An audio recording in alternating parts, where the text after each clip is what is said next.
സ്ഥാനാർത്ഥി പട്ടിക പ്രഖ്യാപിക്കുന്ന തിരക്കിലാണ് പാർട്ടികൾ എല്ലാവരും തന്നെ. അപ്പോൾ ഇന്നലെ മുസ്ലിം ലീഗ് സ്ഥാനാർത്ഥി പട്ടിക പ്രഖ്യാപിച്ചു. കേരള കോൺഗ്രസ് ജോസഫ് വിഭാഗത്തിന്റെ സ്ഥാനാർത്ഥി പട്ടിക പുറത്തു വന്നു. കോൺഗ്രസിന്റെ 55 അംഗ സ്ഥാനാർത്ഥി പട്ടിക പുറത്തു വരുന്നു. അപ്പോൾ ബാക്കി കൂടെ പുറത്തു വരേണ്ടതുണ്ട്. അപ്പോൾ രണ്ടാം ഘട്ട പട്ടിക ഇന്നുണ്ടായേക്കും കോൺഗ്രസിൽ നിന്നുള്ള വിവരങ്ങൾ ലഭിക്കുന്നു. ഡൽഹിയിൽ നേതൃതല ചർച്ചകൾ പൂർത്തിയായി. പട്ടിക കേന്ദ്ര തെരഞ്ഞെടുപ്പ് സമിതിക്ക് വിട്ടു. തെരഞ്ഞെടുപ്പ് സമിതി യോഗം ഡൽഹിയിൽ വൈകിട്ട് 4-ന് ചേരും. അരുവിക്കരയിൽ VS ശിവകുമാർ സ്ഥാനാർത്ഥിയാകും. നെയ്യാറ്റിൻകരയിൽ N ശക്തനും കൊച്ചിയിൽ മുഹമ്മദ് ഷിയാസും വാമനപുരത്ത് പാലോട് രവിയും മത്സരിക്കും. നേമത്ത് വൈഷ്ണ സുരേഷോ KS ശബരിനാഥോ സ്ഥാനാർത്ഥിയാകും. K സുധാകരന്റെ നിർദ്ദേശമനുസരിച്ച് കണ്ണൂർ സീറ്റ് ഒഴിച്ചിട്ടു. ധനസുമോദ് വിവരങ്ങൾ നൽകും ഡൽഹിയിൽ നിന്ന്. ധനസുമോദ്, ഏതാണ്ട് രണ്ടാം ഘട്ട സ്ഥാനാർത്ഥി പട്ടികയ്ക്കും ഏകദേശ രൂപം നൽകിയിട്ടുണ്ട്. ഇനിയിപ്പോൾ അത് കേന്ദ്ര തെരഞ്ഞെടുപ്പ് സമിതി അംഗീകരിക്കുകയാണ് വേണ്ടത്. അപ്പോൾ ചർച്ചകളൊക്കെ പൂർത്തിയായി കഴിയുമ്പോൾ നിലവിൽ ഏതൊക്കെ സീറ്റുകളിലാണ് അപ്രതീക്ഷിത നീക്കങ്ങൾ ഉണ്ടാകുന്നത്? പ്രത്യേകിച്ച് അരുവിക്കര KS ശബരിനാഥ് എന്നുള്ള പേരുകളായിരുന്നു ആദ്യം ഉയർന്നു വന്നതെങ്കിൽ അത് മുൻ ആരോഗ്യമന്ത്രി VS ശിവകുമാറിന് നൽകാനുള്ള ധാരണയായിരിക്കുന്നു. ഒപ്പം മറ്റേതൊക്കെ സീറ്റുകളിൽ പ്രധാനപ്പെട്ട പ്രഖ്യാപനങ്ങൾ, ഒപ്പം കണ്ണൂർ സീറ്റിൽ എന്താണ് ഹൈക്കമാൻഡിന്റെ തീരുമാനം?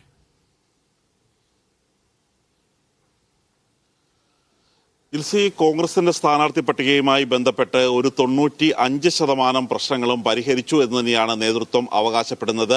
ഇനി സുധാകരൻ നടത്തുന്ന വാർത്താ സമ്മേളനം അല്ലെങ്കിൽ MK രാഘവൻ മാധ്യമങ്ങളെ കാണാൻ സാധ്യതയുണ്ട്. ഇങ്ങനെ MPമാർ അഴിച്ച് വിടാൻ സാധ്യതയുള്ള പുതിയ വിവാദത്തെ മാത്രമാണ് ഇനി ഭയക്കേണ്ടത്. കാരണം ഇപ്പോൾ കീറാമുട്ടിയായിട്ട് അവസാനം ഉണ്ടായിരുന്നത് തിരുവനന്തപുരമായിരുന്നു. തിരുവനന്തപുരത്തും ഇപ്പോൾ ഏകദേശം സ്ഥാനാർത്ഥി പട്ടിക പൂർത്തിയായിരിക്കുകയാണ്. ഇപ്പോൾ നേതൃതല ചർച്ച മാത്രമാണ് പൂർത്തിയായിരിക്കുന്നത്. ഇനി സ്ക്രീനിംഗ് കമ്മിറ്റിയുണ്ട്. സ്ക്രീനിംഗ് കമ്മിറ്റി കൂടാതെ വൈകിട്ട് 4 മണിക്ക് കേന്ദ്ര തെരഞ്ഞെടുപ്പ് സമിതി യോഗമുണ്ട്. ഇതിലാണ് ഒരു അന്തിമമായ തീരുമാനമെടുക്കുക.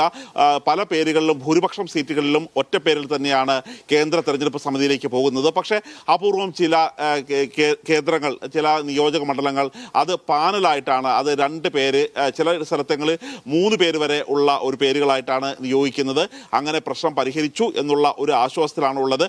അപ്പോഴും പ്രധാനപ്പെട്ട പ്രശ്നം കണ്ണൂർ ആര് മത്സരിക്കും എന്നുള്ളത് തന്നെയായിരുന്നു. കണ്ണൂർ ഒഴിച്ചിട്ടിരിക്കുകയാണ്. സുധാകരൻ ആരുടെ പേര് പറയുന്നു അദ്ദേഹത്തിന് തന്നെ നിർദ്ദേശിക്കാം എന്നുള്ള ഒരു നിലപാടിലാണ് എത്തിയിരിക്കുന്നത്. അരുവിക്കരയിൽ VS ശിവകുമാർ മത്സരിക്കാൻ തന്നെയാണ് തീരുമാനിച്ചിരിക്കുന്നത്.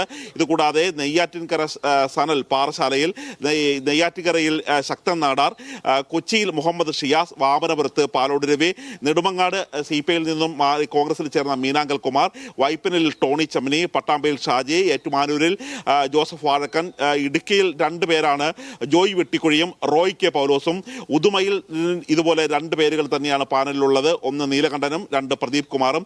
കുന്നംകുളത്ത് PT അജയ് മോഹനെ മത്സരിപ്പിക്കാനാണ് തീരുമാനിച്ചിരിക്കുന്നത്. BRM ഷഫീറിന് സീറ്റില്ല. പകരം BRM ഷഫീറിന്റെ പേര് കൂടി അദ്ദേഹത്തിന് താല്പര്യമുണ്ടെങ്കിൽ, കാര്യം ഇത്രയും തിരുവനന്തപുരംകാരനായ ഒരാളെ കൊണ്ടുപോയി കുന്നംകുളത്ത് മത്സരിപ്പിക്കുന്നു എന്നുള്ളൊരു കാര്യം കൂടി ആലോചിക്കേണ്ടതുണ്ട്. നേമത്ത് ശബരിനാഥിന്റെ പേര് തന്നെയാണ് 1ാം പേരായിട്ട് നിർദ്ദേശിച്ചിരിക്കുന്നത്. അദ്ദേഹത്തെ ഇന്നലെ രാത്രി വിളിച്ച് നേതൃത്വം ഇക്കാര്യങ്ങൾ അറിയിക്കുകയും ചെയ്തിട്ടുണ്ട്. ഇനി ശബരിനാഥ് ഏതെങ്കിലും തരത്തിൽ ഒരു വിസമ്മതം പ്രകടിപ്പിച്ചാൽ അവിടെ കൗൺസിലറായിട്ടുള്ള വൈഷ്ണയെ പരിഗണിക്കാം, രണ്ടാമതായി വൈഷ്ണയെ പരിഗണിക്കാം എന്നുള്ള ഒരു നിലപാടിലാണുള്ളത്.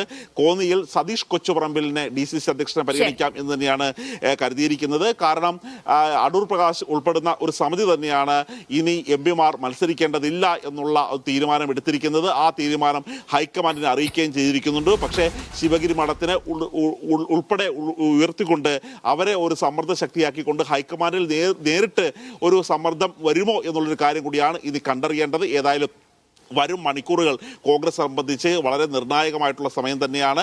കോൺഗ്രസിലെ കേരളത്തിലെ നേതൃത്വത്തെ സംബന്ധിച്ച് അവരുടെ ചർച്ചകൾ പൂർത്തിയായിരിക്കുകയാണ്.